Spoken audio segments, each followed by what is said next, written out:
Hi guys, and welcome to my channel, Changing Phases Tarot. So happy to have you here with me today. Now today's reading is a mid-monthly reading for the month of August 2020 for all of the signs, focusing specifically on the areas of love and romance and career and finance. For the love and romance portion of the reading, I'll be using the Wheel of the Year Tarot deck, and I will pull a card from the Romance Angels deck by Doreen. And for the finance portion of the reading, I'll be using the Gilded Tarot by Marchetti, and we'll pull an oracle card from the Life Purpose deck by Doreen. Just a reminder, these are general readings, so the messages may or may not resonate. The only way to get a truly personalized reading would be to order a private reading from me. If you're interested, all of the information can be found in the description box below the video, as well as in the I put the info at the beginning of this video. There's sort of a title slide, so take a look at that. Also, there was one other thing I had to say to you. Oh, the order of the readings. The way that I usually do the readings, it's by number of views for the previous readings that I post. So this month I will be, or for the mid-monthly, I'll be starting off with Cancer, Capricorn, and Leo. Those are the three signs that have the highest number of views. So thank you, everybody, and I look forward to reading for you in 1 second. Hi, Sagittarius. Hope you're doing well. I'm here to get into your reading. I've already shuffled off camera to save a little bit of time, so let's jump into it. We'll start off with your love and relationships. So you have, as the overall energy for the last 2 weeks of the month, the 8 of Wands. Okay, and it always makes me laugh the way his face in this deck. Look at how surprised he looks.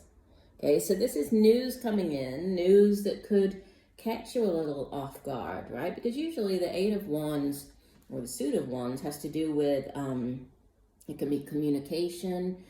It has to do with, our passions, things that we're very enthusiastic about. In a relationship, it has to do with passion and that back and forth of messaging back and forth. It can be text messaging. This happens mainly around the beginning of a relationship where you're just kind of getting to know that person. You're in that stage of sending the messages back and forth.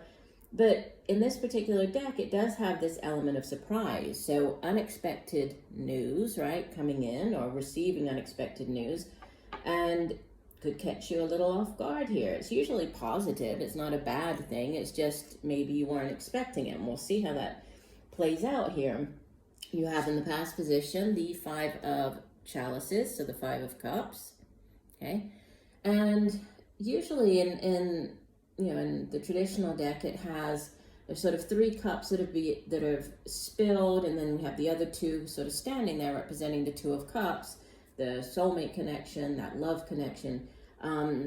But the person is so focused on the past and what didn't work out in the past that they're not paying attention to this possible new connection right in front of them. In this deck, she's just really focused on the past. We don't have the 2 cups up right here. So she's very, just sort of feeling very disappointed, feeling very sad about something that happened. Cups has to do with emotions. So emotions and feelings and relationships. So maybe, focusing on the past, on what didn't work out in the past or in past relationships. But that all of a sudden changes, which is why I think this unexpected, with the 8 of Wands, why that is there as the overall energy, because we have this sudden shift as you move into in the present position. You have this fast-paced energy of the Knight of Wands, and the outbound energy, you have the Queen of Pentacles.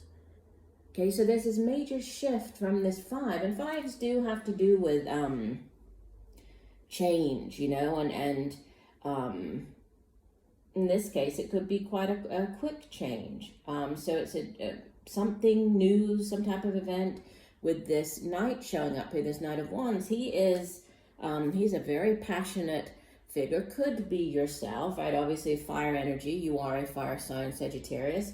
So it could be you taking on this energy of the Knight of Wands. If not, it could be another fire sign individual, right? That you are, could be who you're in a relationship with, you might be interacting with. So either another Sagittarius or Aries, Leo.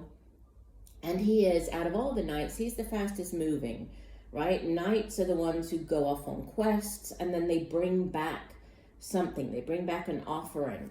On the negative side, the Knight of Wands can be, you know, a little too kind of quick to act, right? He acts first and then thinks later, or, you know, questions later, because he's very, he's controlled, he's sort of led by his passions, by his, you know, that excitement. And you see how fast he's like rushing in here.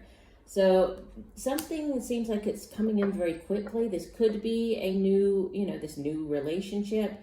You might be meeting this person. It might happen quite quickly. But despite this fire energy with the Queen of Pentacles as your future energy, look at the chest that she has there. It's full of coins. And, you know, as the Queen, she has mastered the suit. She's mastered her suit of Pentacles, which is earth energy. And earth energy deals with the material things here in the, you know, the tangible things in the material realm, such as the money that we earn, our possessions, our home. And she's, you know, as the Queen, she is very comfortable. You can see all around here, everything is very beautiful and lush and opulent. So she's really mastered this suit. She has a comfortable life, but more than anything, with this much wealth there, all the coins representing, you know, there's growth, there's stability. So whatever this new thing is, even though it might catch you a little off guard, there's, you know, it can definitely grow into something very beautiful. It has staying power, you know, quite different than this rushing in of the Knight of Wands. There is staying power. If this is a person, typically this Queen of Pentacles would be an older earth sign individual. So Capricorn, Taurus, Virgo, male or female, even though she shows up as the, you know, queen. These readings, general readings, are not gender specific. But I just feel that it's more like you taking on the energy, or just this energy showing that, you know, there's staying power to whatever this new relationship is. But you have two fire sign cards, so could be fire sign. 1 cup, so that if it's a person, although this is just a, you know, it's not a court card, but if it's a person, this would be water energy, so Cancer, Pisces, Scorpio, and then, you know, the Queen here, the Queen of Pentacles, earth energy. And your oracle card that came out from the Romance Angels deck, you have express your love, and it says, go ahead and make the romantic gesture. So if we look at let me read you the full description for this particular card, and it says, this card urges you to take the initiative in your love life. That could be this taking the initiative here, right? With the Knight of Wands is all about taking the initiative, rushing in, right? That may mean contacting someone to whom you're attracted and asking that person out on a date. It could also mean sending flowers, texts, or gifts to your beloved. As you express romance, these feelings pour through you. You actually become the biggest beneficiary of your romantic displays, as you enjoy how they make you feel to an even greater degree. The more you give love, the more you experience it. Of course, do make sure that you're also open to receiving the love that comes to you from God, Source, the universe, the angels, and other people. So yeah, we do have that. We have the texting here. We have the taking the initiative. So, you know, this could be you taking on this energy, which is what I was kind of picking up more with this Knight and the Queen. So you, and then the texting, right? The messaging, the expressing yourself. We have the communication card here with the 8 of Wands. So, you know, if this isn't you being surprised by this news, you know, somebody contacting you, this could be you taking the initiative and sending that text message, letting that person know how you feel, you know, inviting them out on a first date, if that's possible while social distancing, right? But overall, it looks exciting, lots of passion, lots of excitement around it. So I like that. All right, let's move on. Your career and finance portion of the reading. You have as your overall energy, what a great energy to have, right, for finance and career. The King of Pentacles. So you have the Queen showing up in this part of your reading. Here you have the King. And, just as I was saying with the Queen of Pentacles here, the King has mastered his particular suit, right? So he is extremely self-sufficient, has sort of everything that he could want for as far as, material possessions. He doesn't want for anything, right? So he has that stability in this home environment. He's making the money that he needs to make. And he's looking quite happy, quite satisfied with everything that he has been able to achieve. So he's reached the top of his game, right? The pinnacle. And I see that there could be in the recent past with this Ten of Wands, you could have been experiencing, something quite difficult with the tens. Tens in the tarot have to do with endings of cycles, right?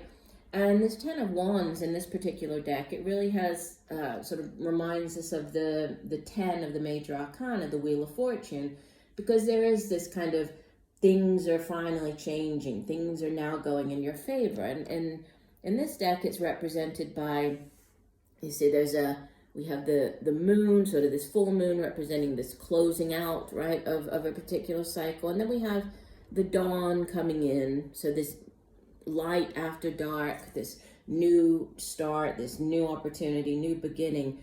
And with the Ten of Wands, it's a card, Wands energy is fire energy again.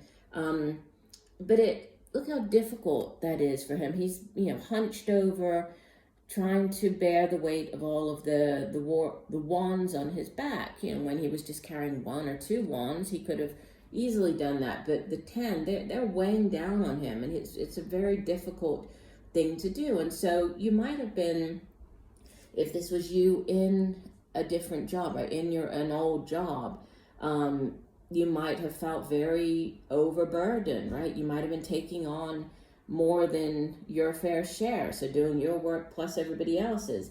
And we all know that there comes a point where it's like, okay, I can't do that anymore. It's too much. It's weighing down on me too much. Something has to change. And there is this change, right? There's this things are finally turning, right? You're going to be able to put down all of the wands, and obviously after the 10, right, the 10 goes back to the ace. So there's a new cycle beginning. But before that, there's this period of, in the present, you have this period of recovery. The Four of Swords, Swords energy is air energy, and it deals with, it's the suit of the mind, right? It's also communication. It's how we get or express our thoughts to other people, right? How we communicate what we're thinking to other people. And you can see in this particular deck, we have the Three Swords pointing down at him, representing the Three of Swords. So that, a disappointment, some type of disappointment or battle that he's overcome, but he still has his fourth sword right by his side. So even though he's in this, this enclosed area, he's taking this time, he's reflecting, and you probably can't see it very well, but his eyes are actually open. So even though he's, it looks as though he's laying there and he's just taking a nap, he's not. He's reflecting, he's planning, he's thinking about, what he's been through, he's thinking about where he wants to go, how he's going to do that. It is a card, fours in the tarot generally speak of stability, foundations. If we think of like the four of the major arcana, the Emperor, there's stability there, but there's also this, you can see he's enclosed in this brick, right? There's bricks there. It looks very solid. So he's taking this time out while he decides, okay, well, what is it that I need to do? So that it's a healing, can be mentally healing from something. For some of you, that could be a physically healing from, could be from a surgery, something along those lines. But there's this period of reflection. So you might be going through that, right? You might be thinking, okay, I've, won whatever this difficult 10 of Wands cycle was. Could have been a job that was just, too much, and you're trying to get out of it or trying to land a new position. As you head out of the month, you're victorious. You have the 6 of Wands as your outbound energy. This is a card of victory, right? If you think about the 5 of Wands that comes immediately before this, 5 of Wands is that competing energy. It's that, kind of disagreements. Could be you going up against other people for a position. And here we have the 5 Wands down below, everybody's holding them, and he is victorious. He's riding in on his horse. He has all the, the banners here showing how victorious he is. So whatever this, you've been trying to figure out, you're going to be able to do that. And you're going to, this can be, yes, you have the job, congratulations, that new project is yours, the new job is yours. And it's going to bring you great financial stability with the King of Pentacles as the overall energy. Now, your oracle card that came out is travel. It says your life purpose involves traveling. So for some of you, there could be, if there's a new chapter opening up, a new job opportunity, it could have something to do with travel. Let me go ahead and read you the full description for travel. And it says, you drew this card as validation of what you already knew, that your life's work involves traveling. You may be called to be of service in faraway places, or it could be that a life-changing travel experience will give you a breakthrough information about your divine purpose. Like a traveling minstrel, you bring blessings wherever you go. This card also speaks to movement in your life, with adventurous and life-enhancing changes occurring for you now and in the immediate future. By letting go of the old and stepping into these changes, you gain the sense of meaning and fulfillment that you have desired. The former stagnation is replaced with a passion for new projects and relationships. A third meaning of this card is that your life purpose involves technology, especially with respect to computers and telecommunication. This could signal telecommuting, where you work from home via a computer, or it could literally mean that your work involves computer programming, sales, and such. And I think this, this most definitely ties in with the rest of your reading here, because, there is this stepping into taking on a new project, letting go of whatever this old project or job was, and, embarking upon this new, you're going to be victorious, this new project, new job that you're starting off. But there's a need to, let go, put down the wands here, in order to move forward. And for some of you, it could have to do with travel. Did mention telecommuting. I know for many people during this uncertain time that they are doing more working from home. So maybe you have been working from home, and you're now looking at or starting up a new business venture for yourself, right? A new home business. However it plays out in your particular life, there's definitely, there's change. Cards speak of change and of success and of financial abundance. So however you look at it, it looks very positive for you. So I do hope that the messages have helped. I thank you for joining me today. I look forward to reading for you again, and just know that I'm sending you much peace, love, and light for a wonderful rest of the month. Bye for now.